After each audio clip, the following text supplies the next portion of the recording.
Doctor Sachin Raj అత్యాధునిక world class physiotherapy treatment తో అన్ని రకాల నొప్పులకు శాశ్వత పరిష్కారం.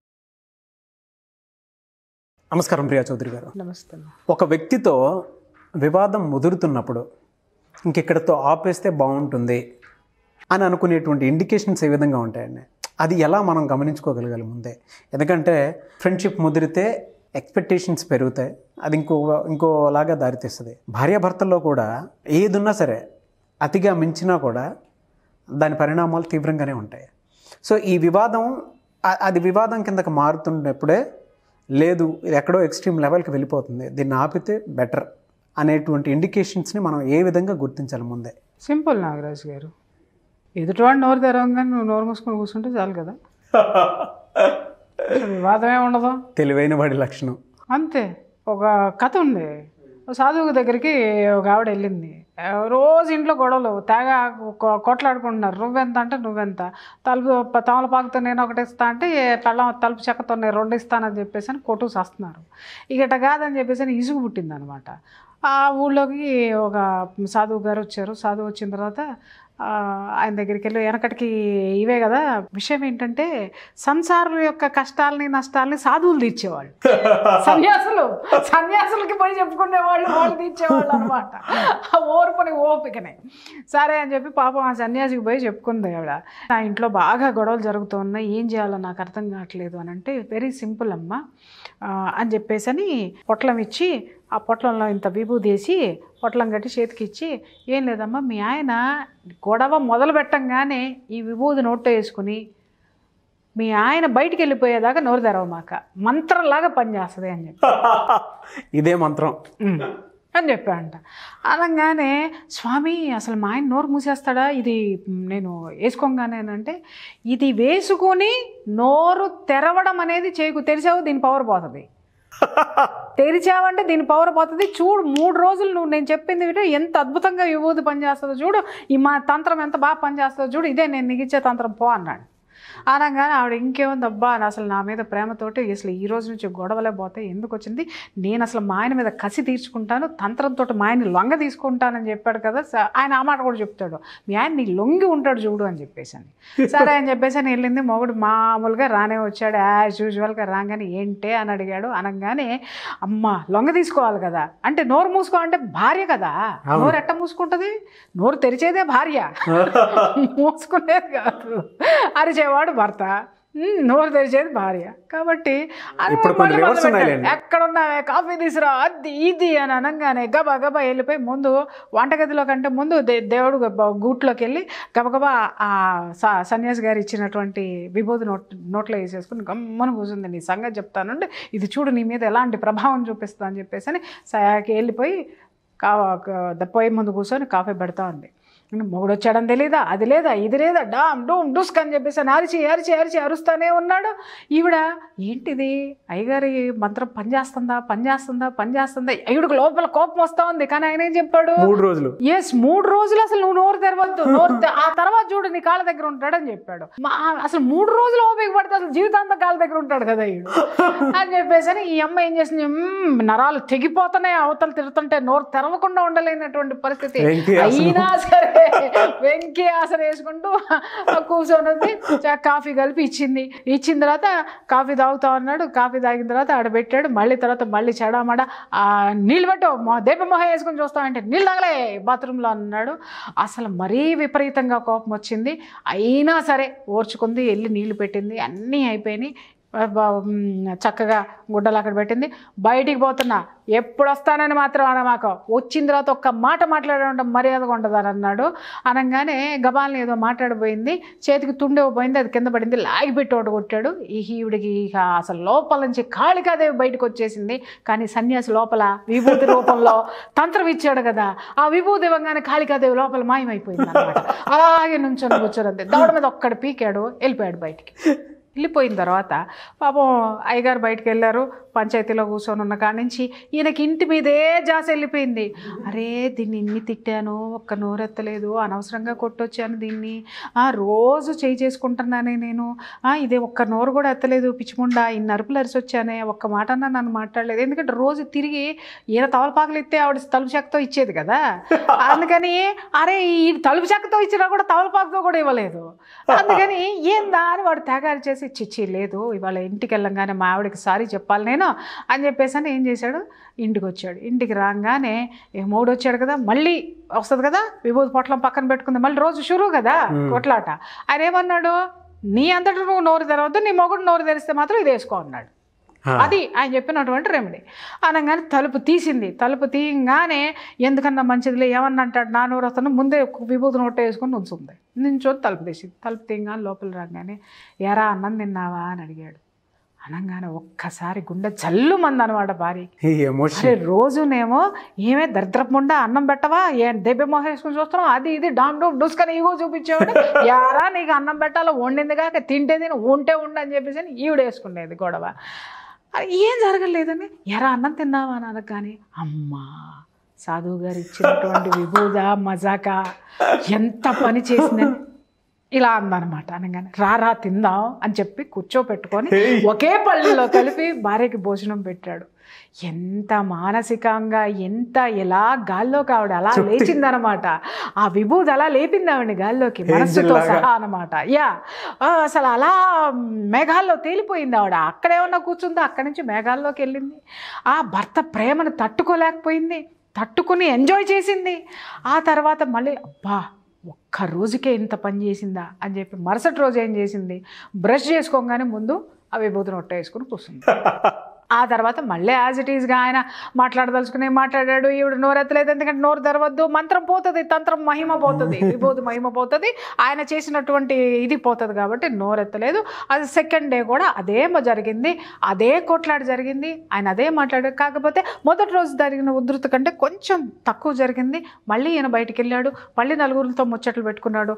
2 రోజులు ఆ రోజు సాటర్డే వీకెండ్ కదా, ఎప్పుడు కూడా సారాయి అంగడికి వెళ్ళేటోడు, అంగడికి వెళ్ళినాడు. వద్దులే మా ఆవిడకి తాగడం ఇష్టం లేదు కదా, ఇవాళ తాగద్దులే అని చెప్పి తాగల, సైలెంట్గా ఇంటికి వచ్చాడు. ఇంటికి రాగానే ఈవిడికి మొగుడు వచ్చాడు, సారాయి వాసన వస్తుంది. సారాయి వాసన వచ్చిందంటే దీనికి కోపం వస్తుంది, అది అసలు పడదు, ఏం చేయాలి, ఎందుకన్నా మంచిదని తలుపు కొట్టంగానే మళ్ళీ విభూతి నోట వేసుకుని కూర్చొని తలుపు తీయంగానే మల్లెపూలు పట్టుకొని వచ్చాడు. అని ఎంత బాగుంటారు, సారాయి వాసన వచ్చే భర్త దగ్గర మల్లెపూలు వచ్చినాయి. అనగానే ఆవిడ ఏం చేసింది, మల్లెపూలు తీసుకోవడం మానేసి మొగుడు వాసన చూసింది. సారాయి వాసన రాలేదు, చేతిలో జేబులో నుంచి తీసి మల్లెపూలు చెండు పెట్టాడు.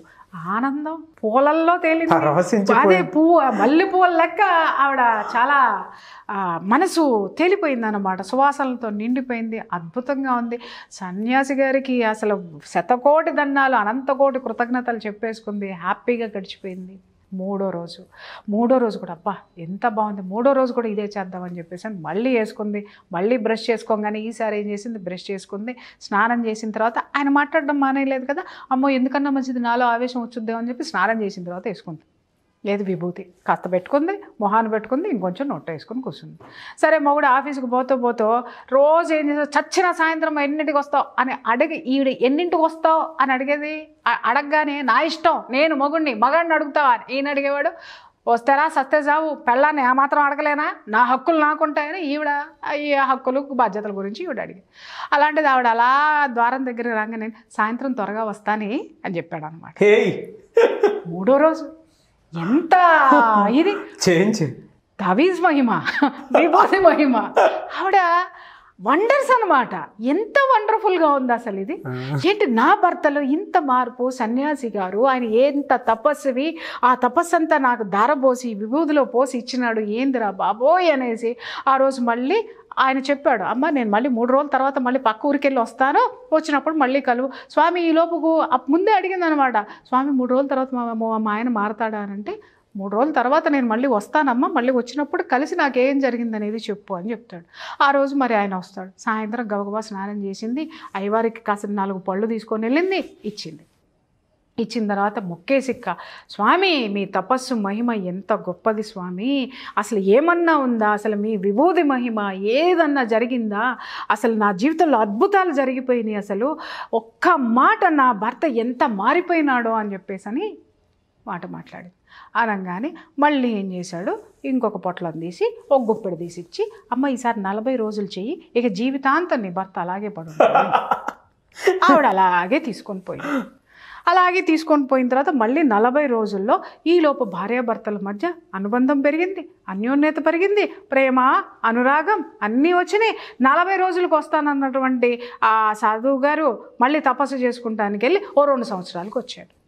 ఆయన వచ్చాడు అనగానే ఈవిడ ఆనందంతో భార్యాభర్త ఒకరోజు భర్తకు చెప్పింది, ఏంటే నువ్వు ఇలా మారిపోయావు, నాకు ఎంత ఆనందం వచ్చిందండి. ఇదంతా ఆయన సన్యాసి గారు ఇచ్చినట్టు విభూతిమయమండి, ఆయన ఇచ్చారు, మీలో మార్పు వచ్చింది అని అంటే, ఎంత మార్పు, ఆయన నన్ను మార్చాడు, నిన్ను మార్చాడు, ఆయన దర్శనం చేసుకుందాం పదా అని చెప్పి ఆయన ఊళ్ళోకి రాగానే ఇద్దరు కలిసి ఆ బిడ్డను తీసుకొని వెళ్ళారు. వెళ్ళి ఆయన దగ్గరికి తీసుకెళ్ళిచ్చి, స్వామి ఇదిగో మా యొక్క ప్రేమకు ప్రతిరూపం బిడ్డ పుట్టారు, మీ వల్ల ఇదే జరిగింది, అసలు మీ రుణం ఎలా తీర్చుకోవాలి స్వామి అని చెప్పేసి అని దండం పెట్టుకొని ఇంటికి తిరిగి వచ్చారు. తిరిగి వచ్చిన తర్వాత ఈ సంఘటన మొదటి నుంచి చూస్తున్నటువంటి ఒక రేలంగి నరసింహారావు లాంటి శిష్యుడు ఆయనకు ఒక ఆయన ఉన్నాడు అన్నమాట. ఆయన అడిగాడు, స్వామి అసలు అంటే అదేదో ఆ రహస్యం ఏదో నాకు కూడా చెప్పండి స్వామి, మీ తర్వాత నేనే కదా ఆ సీట్లో కూర్చోవాల్సింది, మరి ఇట్లాంటి సమస్యలు వచ్చిన వాళ్ళకి నేను ఇవ్వాలి కదా నాయన అంటే, ఏమి ఇచ్చారు చెప్పండి అంటే, మంత్రమా బొంద, నీ బొంద అయ్యారా నేను ఇచ్చింది, అదిగో ఆ పొయ్యిలో ఉన్న బూడిది ఇచ్చాను అన్నాడు. అని ఒక్కసారి షాక్ అవుతాడు, బూడిద ఇంత పని చేసిందా, బూడిదలో ఇంత మార్చం ఉందా అని అంటే, బూడిదలో లేదురా నాయన మార్చము, నోరు మూసుకుంటే మహత్తంతా మాటలో ఉంది, మాట జారకుండా ఉంటే, సంయమనం ఉంటే, ఓర్పు ఉంటే ఎదుటివాడు ఎంతటాడైనా చచ్చినట్టు నోరు మూసుకుంటాడు, ఏదో ఒకరోజు వాడికి కూడా రియలైజేషన్ వస్తుంది. కాబట్టి ఒకడు నోరు తెరిచినప్పుడు ఇంకొకళ్ళు తగ్గి ఉండడం అనేది చాలా అవసరము, ఆ రహస్యం వాళ్ళకి తెలియాలని చెప్పేసి అని ఈ విభూది రూపంలో నేను ఇచ్చాను. ఇప్పుడు వాళ్ళు ఏమనుకుంటారు అని అంటే, మార్పు వచ్చింది అనుకుంటున్నారు, వాళ్ళల్లో విభూది తెచ్చింది అనుకుంటున్నారు, నేను ఇచ్చింది బూడిదనైనా, మార్పు తెచ్చింది మాట. ఎప్పుడు ఉపయోగించాలి, ఎక్కడ తగ్గాలి, ఎక్కడ నెగ్గాలి, అటువంటి విచక్షణ అనేది ఉంటే ఏ భార్యాభర్తల జీవితాల్లోనైనా ఇంతటి ఆనందం ఉంటుంది అని చెప్పి ఆ శిష్యుడికి ఉపదేశం ఇస్తాడనమాట. రహస్యాన్ని ఓపెన్ చేస్తే నోరు తెరుచుకుంటాడు అనమాట ఆ శిష్యుడు. ఈ రహస్యాన్ని మీరు పెట్టుకోండి. కాబట్టి ఎప్పుడైనా సరే నాగరాజు గారు, ఎదుటి మనిషి ఎప్పుడు తగ్గాలి అని అంటే మనకు తెలుస్తుంది, మనం మూర్ఖపు వాదన చేస్తున్నామని తెలుస్తుంది, ఎదుటివాడు మూర్ఖంగా వాదిస్తున్నాడని తెలిసినప్పుడు ఆగిపో. ఎప్పుడు తెలుసుకోవాలి, ఎప్పుడు సిగ్నల్స్ వస్తాయంటే, నువ్వు మూర్ఖుడు అయితే సిగ్నల్సే రావు, నీకు శ్వాస వచ్చి కింద పడేదాకా రావు. నీకు విచక్షణ ఉంటే వాడు మూర్ఖత్వంతో వాదిస్తున్నాడా లేకపోతే విచక్షణ లేకుండా వాదిస్తున్నాడా అనేటటువంటిది వాడు మాట్లాడడం మొదలుపెట్టిన 2వ నిమిషాన్ని నీకు అర్థమైపోతుంది. నోరు మూసుకొని కూర్చో. వాడు 10 సార్లు మాట్లాడతాడు, 10 మాటలు మాట్లాడతాడు, నోరు మూసుకొని కూర్చుంటాడు. నువ్వు కూడా ఆర్గ్యూ చేసావంటే నీకు వాడికి తేడా ఉండదు, అది ఎప్పటికీ తెగదు. కాబట్టి ఎదుటాడు మాట్లాడేటప్పుడు బెస్ట్ మెడిసిన్ లవ్ ఈజ్ మహిమ, ప్రియా మహిమ. మాట మాట చాలా జాగ్రత్తగా ఉండాలి, చాలా జాగ్రత్తగా వాడాలి. అదుపు అదుపు మాట పొదుపు, అది ఎవరైతే పాటిస్తారో నిజంగా చెప్తున్నాను నాగరాజు గారు, వాళ్ళ జీవితం వండర్ఫుల్గా ఉంటుంది. ఎస్, బట్ ఎంటర్టైనింగ్గా ఉండింది. Thank you so much Priya Chowdary గారు. Thank you. చాలామంది ఆన్లైన్ ఆఫ్లైన్ క్లాసెస్ అడుగుతున్నారు. ఇవాళ మెడిటేషన్ క్లాసెస్కి సంబంధించి చాలామంది ఎక్కువగా ఇక్కడే కాదు ఫారెన్ నుంచి కూడా కొంతమంది యాడ్ అయ్యి క్లాసెస్కి అటెండ్ అవుతూ ఉన్నారు, మెడిటేషన్ క్లాసెస్కి. అండ్ కొంతమంది ముఖ్యంగా టీనేజ్ పిల్లలు, మీ అవసరం ఉంది అని చెప్పేసి పేరెంట్సే పిల్లల్ని కౌన్సిలింగ్కి మీ దగ్గరికి తీసుకొస్తున్నారు. అవును, ఈ మధ్య కాలంలో అయితే మాత్రం ఐ ఫీల్ వెరీ ప్రౌడ్ అండి. ఆడపిల్లల్ని మేడం మీరైతే కరెక్ట్గా చెప్తారు, మేడం మీ దగ్గరికి తీసుకొచ్చాము అని అన్న తర్వాత నా దగ్గరికి తీసుకొచ్చిన ఏ ఆడపిల్ల కూడా సాధ్యమైనంత వరకు నేను ఎలా గైడ్ చేయాలో కరెక్ట్ వేలో గైడ్ చేసి నేను పంపించడం అనేది జరిగింది. బట్ ప్రతి పేరెంట్ కూడా నా దగ్గర నుంచి చాలా మానసిక సంతృప్తితోటే బయటికి వెళ్ళడం అనేది జరిగిందండి. ఇది మాత్రం నేను అంటే మనం మొదలు పెట్టినప్పుడు కూడా మన టార్గెట్ ఎవరో అనుకున్నాం నాగరాజు గారు, యూత్. మన టార్గెట్ యూత్. అది కూడా ఎక్స్పెషల్లీ ఇప్పుడు ఉన్నటువంటి గర్ల్స్ మన టార్గెట్ నాగరాజ్ గారు. ఎందుకంటే ఒక మంచి జనరేషన్ని మనం తయారు చేయాలంటే గర్ల్స్ని తయారు చేయాలి. మనం పర్ఫెక్ట్ వేలో వాళ్ళని తయారు చేయాలి. పర్ఫెక్ట్ వే అంటే ఇక్కడ ఏదో ఇలా ఉండండి, ఇలాగే చెయ్యండి, ఈ రూల్స్ పాటించండి, ఈ నియమాలు పాటించండి కాదు.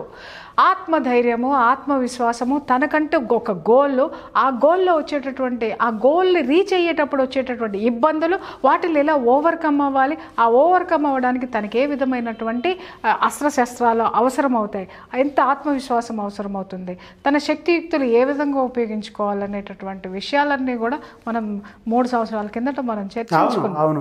సో రేపు దసరా వచ్చింది అని అంటే ఎగ్జాక్ట్ 3 years మనం స్టార్ట్ చేసి. ఎగ్జాక్ట్లీ, గ్రేట్ జర్నీ కదా. స్టార్ట్ చేసినప్పుడు బాగుండింది. ఎగ్జాక్ట్లీ.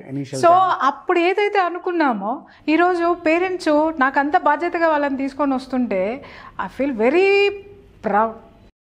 వాళ్ళ పేరెంట్స్ చెప్తూ ఉంటారనమాట, మేడం మీ దగ్గరికి తీసుకొస్తున్నాము అని అంటే కొంచెం మా పాప కాస్త చాలా అరగెన్సీ అండి, మీ దగ్గరికి వస్తుందంటే ఆవిడేం చెప్తుంది, ఆవిడతోటి మేమేం మాట్లాడతామో, ఆవిడ మాకేం చెప్తుంది, ఇవి చెప్తే మేము వినాలా అని ఇలా వచ్చారండి. మా అమ్మాయిని తిరిగి మీతో ఇంత ఫ్రెండ్షిప్ చేసుకొని మేము తీసుకెళ్తున్నాము, మాకు ఐ ఫీల్ వెరీ హ్యాపీ అని చెప్తుంటే నాకు నిజంగా చాలా ఆనందం అనిపిస్తుంది నాగరాజ్కి. ఎందుకంటే మనం ఏమనుకున్నామో దాన్ని మనము సాధిస్తున్నాం. మార్గము మనకి దొరికింది, ఆ మార్గాన్ని వేసుకుంటూ పోతున్నాం, ఆ మార్గంలో నడుస్తూ వస్తున్నారు. నిజంగా ఫస్ట్ నేనైతే నీకు థ్యాంక్స్ చెప్పాలి, నీకు ఖచ్చితంగా థ్యాంక్స్ చెప్పాలి. ఎందుకనంటే ఎవడు కామెంట్లు పెట్టుకునే వెదవులు, కామెంట్ చేసే వెదవులు పెట్టుకున్నారు, చేసుకున్నారు జానదేవు, కానీ కొన్ని జీవితాలని మాత్రం మనం నడిపిస్తున్నాం. ఆ సంతృప్తి మనకి మాత్రమే ఉంది. దీన్ని మాత్రం నేను చాలా గర్వంగా చెప్పుకోగలను నాగరాజ్. ఎగ్జాక్ట్లీ. అండ్ వాళ్ళ సింగిల్ లైఫ్ లీడ్ చేసేటువంటి విమెన్స్ ఎవరైతే ఉంటారో వాళ్ళకి ఒక భరోసా. వాళ్ళ గురించి చెప్పొద్దు నాగరాజ్ గారు. ఒక్కటి చెప్పనా, ఎంతమంది నా దగ్గర నుంచి మేమేం చెయ్యగలమండి, మా లైఫ్ ఇలా ఉంది, సింగిల్గా ఉన్నాము, మాకేమీ సహకరించట్లేదు అనేవాళ్ళు ఇవాళ నేను చెప్తున్నాను కొన్ని 100 మందిని మోటివేట్ చేసే చాకుల్లాగా తయారయ్యారండి. వాళ్ళందరూ కూడా అంత ధైర్యాన్ని తెచ్చుకున్నారు, వాళ్ళ జీవితాన్ని వాళ్ళు లీడ్ చేసుకుంటున్నారు. నేను ఈరోజు ఎంతోమంది ఆత్మబంధువులు నాకు, నేను చెప్పలేను, వాళ్ళందరూ అంటారు, మేడం మీకు ఎప్పుడు అవసరమైతే ఒక్క ఫోన్ కాల్ కొట్టండి, మేము వచ్చేస్తాం. మేడం మీకేం కావాలో చెప్పండి. మీరు నమ్మరండి, ప్రతి ఒక్కళ్ళు ఒక్కొక్క మదర్ లాగా చూస్తే నాకు మదర్లు వాళ్ళు.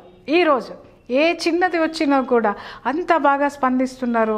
స్పందించడానికి కారణం ఏంటంటే వాళ్ళకి కావాల్సినటువంటి ఎనర్జీని ఇక్కడి నుంచి తీసుకొని వెళ్ళారు. ఆ ఎనర్జీతోటి వాళ్ళు వర్క్ చేయటమే కాకుండా ఆ ఎనర్జీని మిగిలిన వాళ్ళందరికీ కూడా ఇస్తున్నారు. చూడండి, అది నాకు చాలా సంతృప్తినిచ్చినటువంటి విషయం. ఎలా అండి, చాలా మంది ఇలాగే 1-on-1 సెషన్స్ కావాలనుకుంటున్నారు, ఆన్లైన్ ఆఫ్లైన్ సెషన్స్ కావాలనుకుంటారు. ముఖ్యంగా ఇవాళ స్కూల్స్ కాలేజెస్లో కూడా మీ సెషన్స్ కావాలనుకుంటున్నారు. మహిళల కాలేజెస్ ఏవైతే ఉంటాయో అక్కడ కూడా మీ సెషన్స్ కావాలనుకుంటున్నారు. మిమ్మల్ని అప్రోచ్ అవ్వాలి అంటే ప్రాసెస్ ఏంటి? మెడిటేషన్ క్లాస్ ముఖ్యంగా ఎక్కువ యాక్చువల్గా ఏంటంటే ఇప్పుడు నేను కొత్తగా ఒకటి స్టార్ట్ చేశానండి. ఇప్పుడు కాలేజెస్కి ఆన్లైన్ ద్వారా నేను మెడిటేషన్ క్లాసెస్ స్టార్ట్ చేశాను. 1 hour సెషన్ డైలీ, అది వచ్చేసి 11 days ప్రోగ్రామ్. ఆ 11 days ప్రోగ్రాము వాళ్ళకి నేను మెడిటేషన్ అనేది ట్రైనింగ్ ఇవ్వడం అనేది జరుగుతుంది. సో కాలేజెస్ చాలా వరకు ఇప్పటికీ కనీసం ఒక 10 కాలేజెస్కి పైన నేను ఇస్తున్నాను. ఎంత హ్యాపీ అంటే సాధన నేను 11 days నేను ఇచ్చిన తర్వాత నేను వాళ్ళని తర్వాత మళ్ళీ వాళ్ళు అసలు వీళ్ళు ఎంతవరకు సాధన చేస్తున్నారు, 11 రోజులు కేవలం ఆన్లైన్లో నేను చెప్పింది విన్నారేమో అని అనుకున్నాను. కానీ నేను తర్వాత మళ్ళీ కొంచెం గ్యాప్ ఇచ్చి విజిట్ చేయడానికి వెళ్ళినప్పుడు ఒక్కొక్కళ్ళు ఆడపిల్లలు కానీ మగపిల్లలు కానీ స్టూడెంట్స్ చెప్తున్నారండి, మెడిటేషన్కి ముందు మా ఆలోచనలు మా యొక్క యాటిట్యూడ్ ఇలా ఉండేది మేడం, మెడిటేషన్ తర్వాత మాకు ఒక గోల్ ఏర్పడింది, మేము దాన్ని ఎలా రీచ్ అవ్వాలో మాకు అర్థమవుతుంది. ఇదివరకు కోపంగా ఉండేవాళ్ళము, మా పేరెంట్స్ అంటే ఎదిరించి మాట్లాడేవాళ్ళము, టీచర్స్ అంటే చాలా చులకనగా ఉండేది. టీచర్స్ చెప్తున్నారు మా పిల్లలు మమ్మల్ని చాలా బాగా గౌరవిస్తున్నారండి అని. టీచర్స్ చెప్తున్నారు మా పిల్లలు ఎలా కంట్రోల్ అయ్యారో మాకే అర్థం కావట్లేదండి అనేసి. ఇంత వండర్స్ ఆ పిల్లలు సాధిస్తున్నారు. సో దానికి నేను మాత్రం చాలా హ్యాపీ ఫీల్ అవుతున్నాను నాగరాజ్ గారు. థ్యాంక్ యూ అండి. అప్రోచ్ అవ్వాలి అంటే డెఫినెట్గా స్క్రీన్ మీద ఉన్నటువంటి నెంబర్కి కాల్ చేయండి. ఇన్స్టాగ్రామ్ ఉంది, మీ ఇన్స్టాగ్రామ్కి మెసేజెస్ పెట్టినా సరే. ఇప్పుడు కొత్తగా నేను ఏమి ఆలోచిస్తున్నాను అని అంటే నేను కూడా ఇన్స్టాగ్రామ్ ఓపెన్ చేద్దామని అనుకుంటున్నాను. ఎందుకంటే మీకు బాక్స్ నిండిపోతా ఉంది. సో ఇంకా ప్రత్యామ్నాయాలు వెతుక్కుంటూ ఉన్నారు. సో ఇంకా మనము జనాలకి ఇంకా ఎంతవరకు మెసేజెస్ ఇవ్వాలో, ఏ మార్గాలు ఉన్నాయో వాటి ద్వారా కూడా ముందుకెళ్ళేటటువంటి ప్రయత్నం చేద్దాం. డెఫినెట్గా. Thank you so much Priya Chowdary గారు. Thank you. చూసారు కదండి ఈ వీడియోపై మీ అభిప్రాయాన్ని కమెంట్ బాక్స్లో పోస్ట్ చేయండి. ముఖ్యంగా మీరు కనుక 1-on-1 సెషన్స్ కానివ్వండి, ఆన్లైన్ ఆఫ్లైన్ క్లాసెస్ కానివ్వండి, మెడిటేషన్ క్లాసెస్ కానివ్వండి, ప్రియా చౌదరి గారిది మీకు కనెక్ట్ కావాలి అనుకుంటే స్క్రీన్ మీద కనిపిస్తున్న నెంబర్కి సంప్రదించండి. ఒకవేళ మీకు కాంటాక్ట్ నెంబర్ కనెక్ట్ అవ్వట్లేదు, సో మీరు మెసేజ్ పెట్టాలి అనుకుంటే మిస్టర్ నాగ్ అఫీషియల్ అని నా ఇన్స్టాగ్రామ్ ఐడి ఇక్కడ స్క్రోల్ అవుతుంది మీకు. దానికి మీరు మెసేజ్ పెట్టినా కూడా ఖచ్చితంగా నేను అప్డేట్ ఇస్తాను. ప్రోగ్రామ్కి సంబంధించింది కావచ్చు, మీకు కావాల్సినటువంటి క్వశ్చనర్ ఏదైతే ఉందో దానికి సొల్యూషన్గా వీడియో రూపంలో చేయడం కావచ్చు, ఏదైనా సరే చేస్తాను. సో ఆ విధంగా ఫాలో అవ్వండి ఖచ్చితంగా. అండ్ వీడియోని లైక్ చేయండి, షేర్ మాత్రం తప్పకుండా చేయండి. ఇలాంటి మరిన్ని వీడియోస్ కోసం మా ఛానల్ ఫాలో అవ్వండి. Thank you.